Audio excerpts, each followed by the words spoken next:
Inside this video right here, I'm going to talk to you about exactly step by step how to write a narrative on your run reports. Let's dive into it. I want to help decrease failure rates for NREMT, for EMT school, for paramedic school. Watch these videos, watch this content, and believe me, you will start to understand EMS medicine.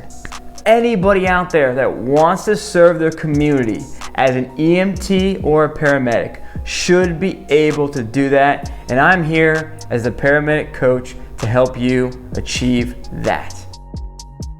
Hey everyone, it's Paramedic Coach back with another video. Make sure you hit like and subscribe down below. Hit that notification bell. You gotta do all three to join the Paramedic Coach Army here on the YouTube channel. Now you've done that, let's watch the video. Here we go. Now, how do we write a narrative in EMS? It's so important because we don't want to get burned as a provider. We want to do sound care and let everyone know and transfer care the right way. Let everyone know the sound care that we did. We don't want to get burned because we didn't write something down after we did great care of the patient, right? So what we got to do here is we got to make sure our documentation is crisp, okay? Our care is crisp and our documentation is just as crisp. Do not slack on your documentation. I want you to think in your head that the documentation is just as important as the care we give our patients, okay? If your care is great, your documentation better be great, because if your documentation is not great, how the hell does anyone know how great your care was? Then now you know that, let's talk about it. Now, the way I do my narratives is kind of like a story. You get a call, okay? When you get a call, you get dispatched, either lights and sirens or no lights and sirens, right? To an emergency call, okay? You would document that first, right? Then you have to go from where you are en route to the call. That's going to be talked about, right? Then you get to the call. What do you see on scene when you first get there, right? That will be talked about. Then you meet the patient. Where is the patient? What does the scene look like around the patient? Who else is on scene with the patient? What does the patient say to you? What do you ask the patient, right? What do they say back, right? Then you're going to do some vitals, an exam, maybe an EKG, right? And you're going to get some feedback from all those things. You're going to do a physical exam, right? Then you got to move the patient. The patient needs to be moved from where they are to the stretcher to the ambulance, and then transport. And when you transport, you're going to transport either no lights and sirens or lights and sirens, right? And then what do you do during transport? What does the patient say? What do you ask? What do you do? Did you call the hospital? Did you not call the hospital? Right?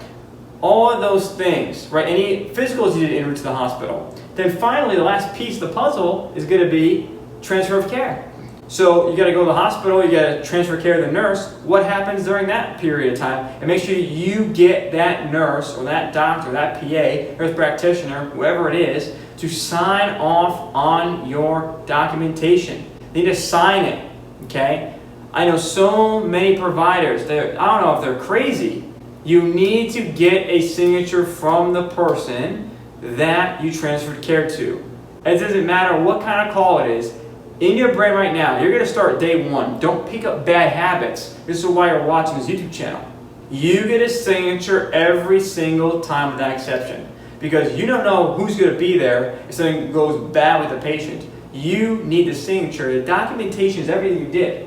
That's the flow of it. But now I'm going to break it down for you. So the first paragraph is pretty short. It's usually only about 2 or 3 sentences, really, this first little section. Usually about 2 or 3 sentences. And what this is about is the dispatch information. So what was dispatch information? What info did we get en route? And then sometimes I'll add in the weather conditions en route, depending on the weather conditions, okay? If it's pertinent to the call, I will definitely add it in there for times, okay? Or if anything changed en route. So if we got upgraded or downgraded, and who did it, and what, it's a very short paragraph, the 2 or 3 sentences.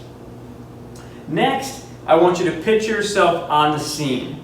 So I always start the second paragraph with just a header, and it's basically like, okay, second paragraph, we get on scene, what do we see? I get on scene, what do I see? Okay? Then, the next sentence kind of starts the paragraph off, is I get to the patient, what do I see? My first initial look at the patient's scene, right around the patient, what do I see? Then, on my second paragraph, I go into states. So So the second paragraph is literally just everything that the patient, the family, or bystanders said about what's going on. And I drop it right in there.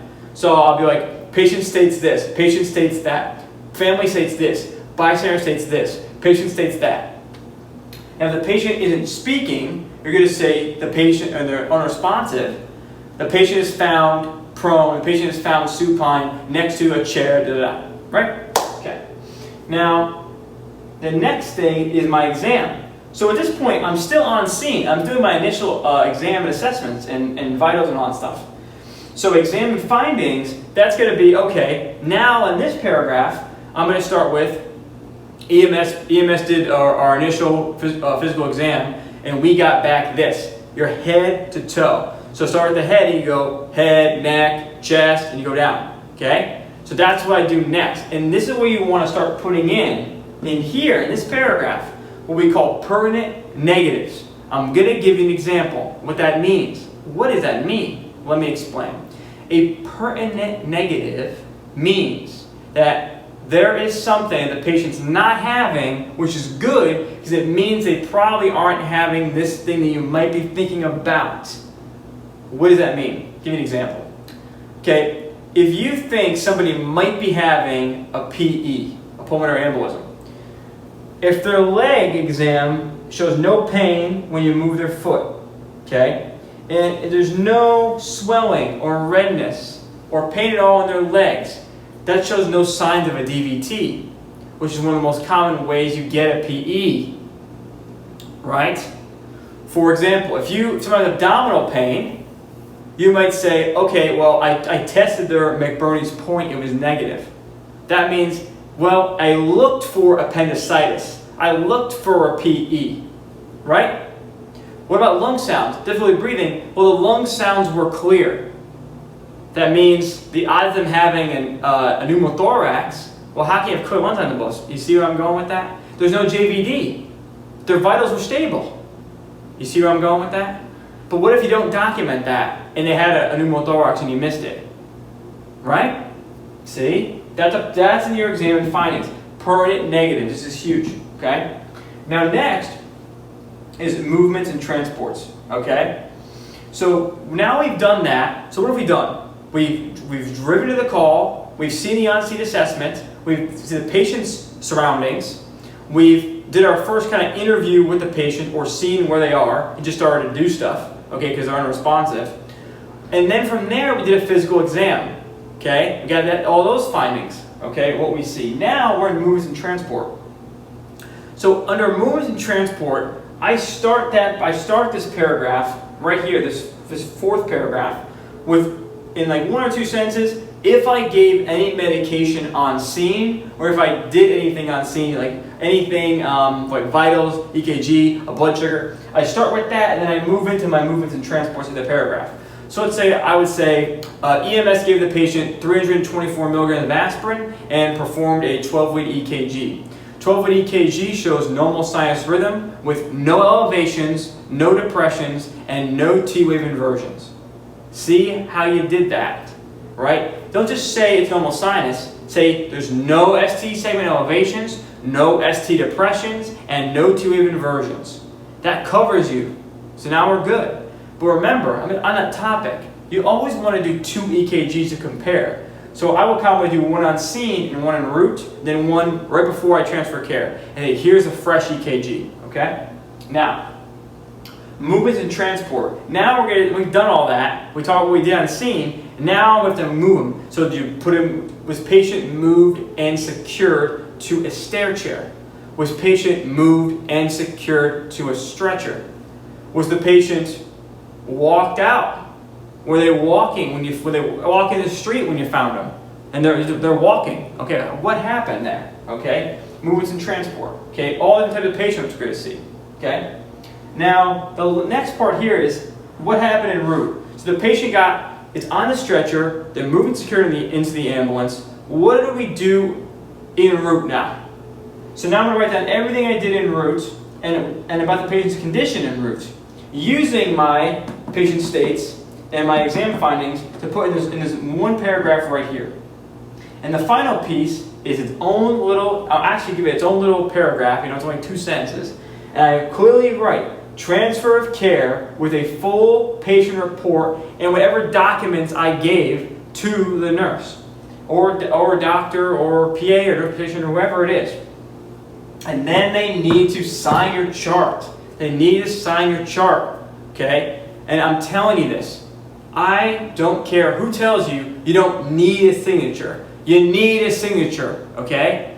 If someone tells you that, then let them do that. Let them get burned. Let them worry about that. You're not going to worry because you're always going to get a signature from somebody in the care team, okay? A nurse, doctor, PA, nurse practitioner, okay? All right. So this is documentation. No, it's like a story. We get dispatched, what they stated when you first saw them, your exams with pertinent negatives are in here, in your physical exam findings, what you did on scene, and you start to tell the story of how the patient was moved into the ambulance, what happened en route, what did the patient say en route, what did you do en route, okay? Hey, if you call the hospital, you got to put this in somewhere. You're probably calling right here, right? Transfer of care, and then signature. And that is how you write a narrative in EMS. Now everyone, I really hope you enjoyed this video on documentation. Now, if you're one of these 3 people, my whole goal as a paramedic coach is to find you as early as I can inside of your EMS career. Because I know, once you understand this and understand the why behind what you do, which is right in the link down below in the description, inside the Paramedic Coach course with the brand new NREMT Accelerator program. This program helps you at all provider levels, EMT, Advanced EMT, and Paramedic. No matter what level you're at, the course will find you where you're at. Click on the link in the description down below to get lifetime access plus access to a private community group where you can ask me questions while you're studying. I want to thank you for being a subscriber. I want to thank you for liking this video, and I will see you next time. Take care. Oh, like everything that you were saying was just connecting all these links inside my brain, and I just knew right then and there, I have to have this program. I have to have all the information that he's willing to give. I need all of it. I went through it. I spent the time and money in other areas, and I'm just gonna let you guys know that this was everything I was searching for the whole time. The first couple of videos I watched, what I noticed, I just immediately started connecting dots on some of these things I didn't have grasp. Went on there, then I continued reviewing, and I did it for about a month, and it helped a lot. Like I said, even after school, and I took that test one time, and I passed it. Your particular program, you have your students engaging, and you have your students discussing, and you have your students actually using your products. And I'm seeing time and time again students that are coming in and announcing their new certification with National Registry. Adults obviously passing the exam, doing it pretty quickly, 70 questions in about an hour. Well, you definitely are like how your videos are.